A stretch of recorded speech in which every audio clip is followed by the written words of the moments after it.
In the past 9 months, 0 illegal aliens have been admitted to the United States. But we will always allow people to come in legally, people that will love our country and will work hard to maintain our country. Ipinagmalaki ni US President Donald Trump sa kanyang ikalawang State of the Union address ang matagumpay niyang immigration law enforcement. Ayon sa Pangulo, wala nang nakapasok sa kanilang bansa sa pamamagitan ng iligal na paraan sa nakalipas na 9 na buwan.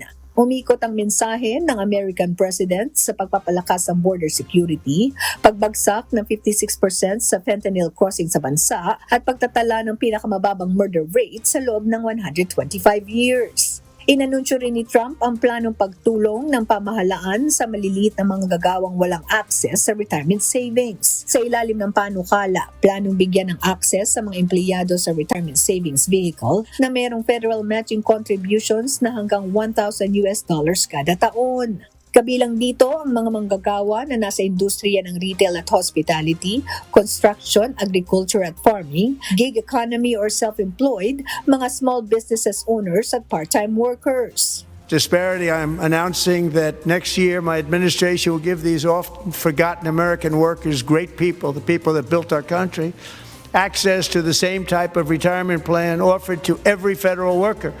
We will match your contribution with up to $1,000 each year as we ensure that all Americans can profit from a rising stock market. Ayon sa tala ng US Bureau of Labor and Statistics, umaabot sa 4.2 milyong Filipinos ang kabilang sa US workforce. Karamihan sa mga ito ay nasa healthcare industry.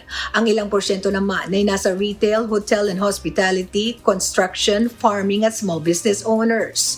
Dagdag pa ng ahensya, posibleng lagpa sa 300,000 na mga Filipino-American workers ang makikinabang sa employer match retirement plans ni President Trump. Lynn Perez, UNTV News and Rescue. Diyos ang aming sandigan, serbisyo publiko ang aming pinahahalagahan.